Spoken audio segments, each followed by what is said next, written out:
भगवान भोलेनाथ प्रसन्न हुए तो उन्होंने राम को एक परशु यानी कि कुल्हाड़ी दे दी और राम परशुराम बन गए। तब माता सीता ने हनुमान जी महाराज को वरदान देते हुए कहा, अजर अमर गुणनिधि सुत हो, करहु बहुत रघुनायक छोहु।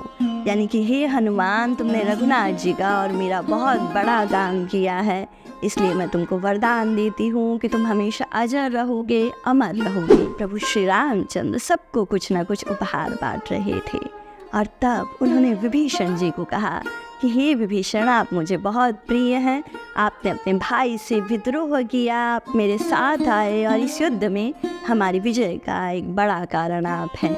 इसलिए मैं आपको वरदान देता हूँ कि जब तक ये सृष्टि है आप जीवित रहेंगे। तो कैसा लगा आपको हमारे सनातन धर्म के इन सप्त चिरंजीवियों के बारे में जानकर? इन सप्त चिरंजीवियों के साथ एक 8वें चिरंजीवी की पूजा भी होती है, जिनका नाम है मार्कंडेय जी। मार्कंडेय जी ने अपनी शिव भक्ति के प्रताप से अपनी मृत्यु तक को टाल दिया था। इसी वजह से जन्मोत्सवों के दिनों में विशेष पूजाओं में इन सप्त चिरंजीवियों की पूजा की जाती है। माना जाता है कि इनकी पूजा करने से व्यक्ति की सभी बीमारियों का नाश होता है और उसकी आयु भी बढ़ती है। तो आइए जानते हैं इन सप्त चिरंजीवियों के बारे में विस्तार से। इन सप्त चिरंजीवियों में पहले स्थान पर आते हैं राजा बलि। राजा बलि का संबंध वामन अवतार से है। दरअसल राजा बलि एक यज्ञ कर रहे थे और अगर उनके 100 यज्ञ पूरे हो जाते तो उन्हें इंद्र की पदवी प्राप्त हो जाती। इसी वजह से भगवान विष्णु वामन के रूप में गए। उन्होंने राजा बलि से 3 पैर भूमि मांगी। राजा बलि ने 3 पैर भूमि देने का संकल्प भी ले लिया। तब वामन भगवान ने अपना आकार बहुत बड़ा किया। पहले पैर में पूरी धरती नाप ली, दूसरे पैर में आकाश नाप लिया। और जब वामन भगवान ने राजा बलि से पूछा कि मैं तीसरा पैर कहाँ रखूं, तो राजा बलि ने कहा कि हे भगवान, मेरे सर पर रख दीजिए। भगवान वामन राजा बलि के इस आत्मनिवेदन की वजह से, इस समर्पण की वजह से बहुत प्रसन्न हुए और फिर भगवान वामन ने राजा बलि को वरदान दे दिया कि आप चिरंजीवी रहेंगे, आप सृष्टि के अंत तक जीवित रहेंगे। ये कहकर भगवान वामन ने बलि राजा को पाताल का राजा बना दिया और माना जाता है कि आज भी राजा बलि पाताल से राज्य करते हैं और साल में एक बार अपनी प्रजा का हाल देखने के लिए आते हैं।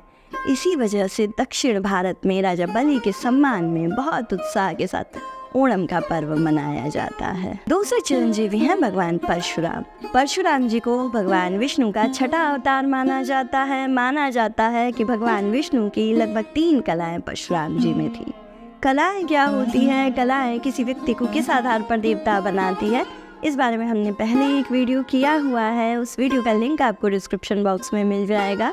कलाओं के बारे में जानने के लिए, भगवान विष्णु के अवतारों के रहस्य को जानने के लिए आप वो वीडियो ज़रूर देखें। फिलहाल बात करते हैं परशुराम जी की। तो माना जाता है परशुराम जी का जन्म मध्य प्रदेश में जनापाव की पहाड़ियों पर हुआ था, विंध्याचल पर्वत पर हुआ था।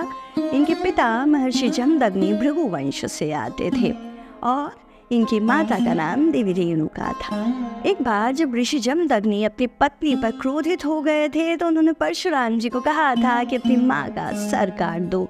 और परशुराम जी इतने पितृभक्त थे कि उन्होंने अपनी माँ का सर काट दिया।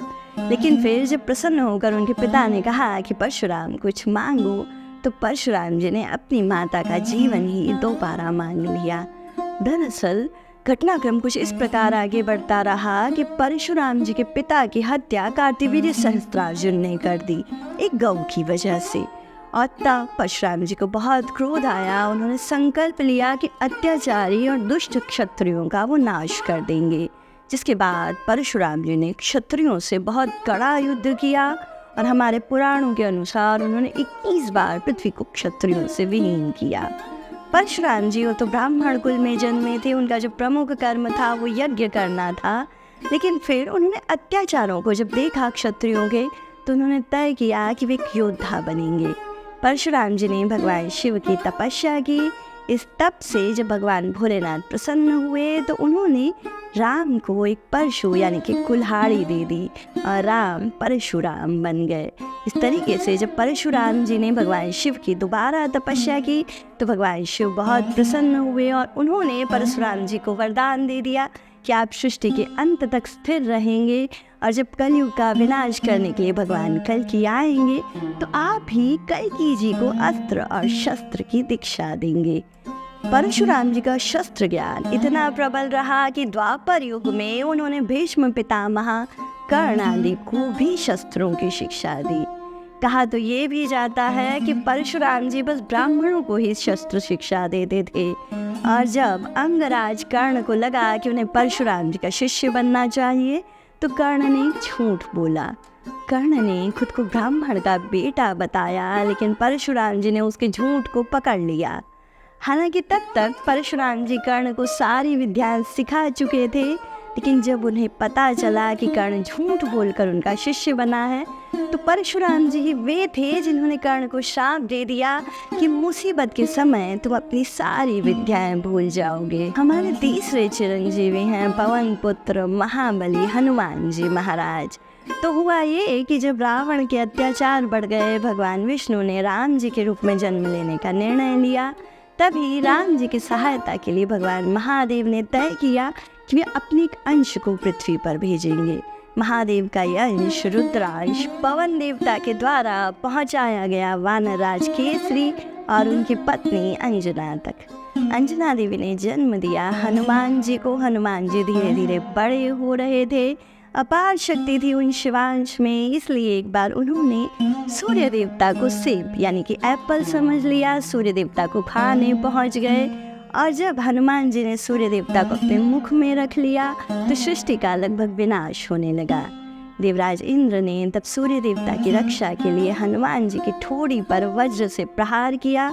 हनुमान जी बेहोश होकर गिर गए और इस बात से बहुत क्रोध आया हनुमान जी के पिता पवन देव को। पवन देव ने पूरी सृष्टि में बहना बंद कर दिया और लगभग प्रलय का सा माहौल बन गया। तब सारे देवताओं ने पवन देवता से विनती की कि आप हवा चलना शुरू कर दीजिए। और तब पवन देव ने कहा कि मेरे इस पुत्र को पहले आप सभी लोग कुछ न कुछ वरदान दीजिए। उसी दरमियान में ब्रह्मा जी ने वरदान दे दिया हनुमान जी को कि आप हमेशा ब्रह्मास्त्र से सुरक्षित रहेंगे, आप पर कभी भी कोई आधी या व्याधि नहीं आएगी। बाद में जब हनुमान जी माता सीता का पता लगाने के लिए अशोक वाटिका पहुँचे, उन्होंने माता सीता के पास एक मुद्रिका डाली। माता सीता जब समझ गई कि राम का दूत मेरे पास आया है तो माता सीता प्रसन्नता से भर गई और तब माता सीता ने हनुमान जी महाराज को वरदान देते हुए कहा, अजर अमर गुणनिधि सुत हो, करम हूँ बहुत रघुनायक छोहू। यानी कि हे हनुमान, तुमने रघुनाथ जी का और मेरा बहुत बड़ा काम किया है, इसलिए मैं तुमको वरदान देती हूँ कि तुम हमेशा अजर रहोगे, अमर रहोगे। और माता सीता के इसी वरदान की वजह से पवन पुत्र हनुमान अजर और अमर हो गए। माना जाता है कि कलयुग के सबसे साक्षात देवता हनुमान जी हैं, जिन्होंने लगभग 500-600 साल पहले ही बाबा तुलसी को बनारस में, अयोध्या में, चित्रकूट में कई बार दर्शन दिए। इसके अलावा विभिन्न भक्तों ने जब जब बजरंगबली को पुकारा, बजरंगबली प्रकट हुए हैं। कहा यह भी जाता है कि जहाँ जहाँ आज भी राम कथा होती है, पवन पुत्र वहाँ ज़रूर जाते हैं और इसी वजह से राम कथाओं के दौरान पवन पुत्र के लिए हमेशा एक चौकी लगाई जाती है। इसे इतना माना जाता है कि पवन पुत्र हनुमान गंधमादन पर्वत पर विश्राम करते हैं। वे गंधमादन पर्वत पर रहते हैं और राम का नाम सुनकर भक्तों की रक्षा के लिए दौड़े चले आते हैं। भौगोलिक तौर पर बात करें तो कुछ विद्वानों का मानना है कि गंधमादन पर्वत रामेश्वर सेतुबंध के पास है। वहीं कुछ लोग गंधमादन पर्वत का कैलाश पर्वत पर होना भी बताते हैं। हमारे चौथे चिरंजीवी हैं विभीषण जी। विभीषण जी जो कि रावण के छोटे भाई थे। तो दरअसल विभीषण का मन शुरू से भक्ति में रमता था। रावण द्वारा की जाने वाली अनीति, कुनीति, अत्याचार विभीषण को बिल्कुल नहीं भाते थे। इसी वजह से जब हनुमान जी महाराज माता सीता की खोज में लंका पहुँचे, उन्होंने जगह जगह माता सीता को देखा, लेकिन वे माता सीता को खोज ना सके, प्राप्त ना कर सके। तो हनुमान जी थोड़े से निराश होकर बैठ गए। उसी दौरान हनुमान जी महाराज को एक घर नजर आया जहाँ पर तुलसी जी का वृक्ष था, तुलसी जी का पौधा था। बाबा तुलसी सुंदरकांड में कहते हैं, रामायुध अंकित ग्रह शोभा वर्णि न जाए, नव तुलसी का वृंद जहाँ देखी हर्ष कपिराए। तो हनुमान जी महाराज ने घर देखा उस लंका में जो राक्षसों की नगरी थी। उस घर पर राम जी का आयुध यानी कि धनुष बना हुआ था, तुलसी जी का पौधा था। ये देखकर हनुमान जी प्रसन्न हो गए। उन्हें लगा कि किसी सज्जन व्यक्ति का घर है। हनुमान जी विभीषण के पास गए और विभीषण ने ही हनुमान जी को माता सीता का पता बताया था। इस वजह से जब राम जी ने रावण को मारकर माता सीता को प्राप्त कर लिया और समूची वानर सेना के साथ राम जी राज्याभिषेक के लिए अयोध्या लौटे, तो उनके साथ विभीषण भी उस राज्याभिषेक का हिस्सा बनने के लिए अयोध्या आए थे। उस दौरान प्रभु श्री रामचंद्र सबको कुछ न कुछ उपहार बांट रहे थे और तब उन्होंने विभीषण जी को कहा कि हे विभीषण, आप मुझे बहुत प्रिय हैं। आपने अपने भाई से विद्रोह किया, आप मेरे साथ आए और इस युद्ध में हमारी विजय का एक बड़ा कारण आप हैं। इसलिए मैं आपको वरदान देता हूँ कि जब तक ये सृष्टि है आप जीवित रहेंगे, मनुष्यों को सन्मार्ग दिखाएंगे और फिर कलयुग के अंत में सृष्टि के विनाश के समय आप भगवान कल्कि का सहयोग भी कर पाएंगे। तो कुछ ऐसी है विभीषण जी की कथा। हमारे अगले यानी कि 5वें चिरंजीवी हैं मुनिवर व्यास। व्यास ऋषि वही जिन्होंने 18 पुराणों को संग्रहित किया, कंपाइल किया। तो जो व्यास मुनि हैं ये अवतार माने जाते हैं भगवान विष्णु के 24 अवतारों में से एक। इनका जन्म हुआ मत्स्य कन्या सत्यवती और मुनिवर पाराशर के यहाँ। हुआ दरअसल ये था कि पाराशर ऋषि एक बार विहार करने के लिए जा रहे थे, या ये समझ लीजिए कि जंगल से होकर जा रहे थे। रास्ते में उन्होंने यमुना जी देखा, उन्हें यमुना जी को पार करना था और तब वे सवार हुए सत्यवती की नाव पर। ये वही सत्यवती है जो राजा शांतनु की पत्नी बनी, जिनकी वजह से पितामह भीष्म ने आजीवन कुंवारे रहने का व्रत ले लिया। तो मुनिवर पाराशर सत्यवती की नौका पर सवार हुए। इन दोनों के बीच में प्रेम बढ़ा और फिर ऋषि पाराशर और सत्यवती के संयोग से जन्म हुआ मुनिवर व्यास का। मुनिवर व्यास बहुत ज़्यादा काले थे और साथ ही साथ उनका जन्म यमुना जी के एक छोटे से टापू पर हुआ, इसलिए इनका जो मूल नाम रखा गया वो कृष्ण द्वैपायन व्यास हुआ। समूचा घटनाक्रम संक्षेप में कुछ यूं रहा कि सत्यवती के पुत्र चित्रवीर्य और विचित्रवीर्य बहुत जल्दी मर गए थे, लेकिन सत्यवती की जो दोनों बहुएं थी अंबालिका और अंबिका, इनको कोई पुत्र न था। तब सत्यवती ने अपने ही पुत्र महर्षि व्यास को बुलाया कि नियोग पद्धति से आप इन दोनों को गर्भवती करवा दीजिए। व्यास जी वहाँ गए, उन्होंने नियोग पद्धति से उन दोनों महिलाओं को गर्भवती करवाया और जब वे वहाँ से निकल रहे थे तो एक दासी ने जाकर कहा कि मुझे भी पुत्र की कामना है, मुझे भी कोई वरदान दे दीजिए। व्यास जी ने उस दासी को भी नियोग पद्धति से एक संतान होने का वर दिया। बाद में अंबिका और अंबालिका के यहाँ जन्म हुआ धृतराष्ट्र और पांडु का, और उस दासी के यहाँ जन्मे महात्मा परम ज्ञानी श्री विदुर जी महाराज। इसके बाद जब धीरे धीरे धृतराष्ट्र और पांडु के पुत्र यानी कि कौरव और पांडव बड़े हुए तो मुनिवर व्यास ने उन्हें कई ज्ञान की शिक्षाएं दी। और बाद में इन कौरवों और पांडवों के बीच जब धर्म युद्ध हुआ, कुरुक्षेत्र में महाभारत का युद्ध हुआ, तो उस पर समूचा ग्रंथ भी व्यास ऋषि ने लिखा। माना जाता है कि आज भी बद्री का आश्रम जहाँ बद्री विशाल तीर्थ है, वहाँ एक गुफा में मुनिवर व्यास निवास कर रहे हैं और सृष्टि के अंत तक ज्ञान की गंगा को वे वहीं से संचालित करते रहेंगे। चिरंजीवियों के सूची में 6 नंबर पर आते हैं कृपाचार्य, जो कि कौरवों के गुरु थे। धृतराष्ट्र की सभा में गुरु के तौर पर विराजमान होते थे। कृपाचार्य जी के जन्म की कथा अपने आप में बहुत अद्भुत है। दरअसल गौतम ऋषि और अहिल्या देवी का नाम तो आपने सुना ही होगा। जी हाँ, वही अहिल्या जो श्री राम के दर्शन के बाद स्त्री के रूप को प्राप्त हुई थी, वही गौतम ऋषि जिन्होंने स्थापना की थी त्र्यंबकेश्वर तीर्थ की। इन दोनों कथाओं को हमने विस्तार से अपने चैनल पर पहले ही बताया हुआ है। दोनों कथाओं का लिंक आपको डिस्क्रिप्शन बॉक्स में मिल जाएगा, आप उस लिंक पर जाएं, वीडियो ज़रूर देखें, अहिल्या की उस कथा को और गौतम ऋषि के त्याग की उस दिव्य कथा को ज़रूर सुनें। तो हुआ ये कि इन गौतम और अहिल्या के एक पुत्र थे जिनका नाम था शरद्वान मुनि। ये शरद्वान मुनि विभिन्न सिद्धियों की कामना को लेकर के, विभिन्न सिद्धियों को प्राप्त करने के लिए एक बार ब्रह्मा जी का तप कर रहे थे। शरद्वान मुनि का जो तप था वो लगातार उग्र से उग्रतम होता जा रहा था और उनके इस तप की वजह से देवराज इंद्र घबरा गए। देवराज इंद्र को लगा कि कहीं ऐसा ना हो कि शरद्वान के तप की वजह से इंद्र अपना इंद्रासन गवा दे। और तब इंद्र ने जनापति नाम की एक अप्सरा को शरद्वान मुनि का तप भंग करने के लिए भेजा। जनापति अप्सरा वहाँ जाकर शरद्वान मुनि के सामने नाचने लगी, गाने लगी और उसे देखकर शरद्वान मुनि का तेज स्खलित हो गया। उनका वो जो तेज था वो एक सरकंडे पर गिरा। हालांकि शरद्वान मुनि को जब इस चीज़ का एहसास हुआ तो उन्हें बहुत दुख हुआ और वो वहाँ से चले गए। लेकिन फिर इन सरकंडों पर अपने आप प्रकट हुए दो बच्चे, एक लड़का और एक लड़की। वे दोनों वहीं पल रहे थे तब तक जब तक राजा शांतनु वहाँ नहीं पहुँचे। शांतनु जो कि भीष्म के पिता हैं। राजा शांतनु ने जब उन दोनों बच्चों को देखा तो राजा शांतनु ने उन बच्चों को उठा लिया, उठाकर अपने महल में ले आया, उनका भली भांति पालन पोषण किया। इस बालक का नाम उन्होंने कृप रख दिया।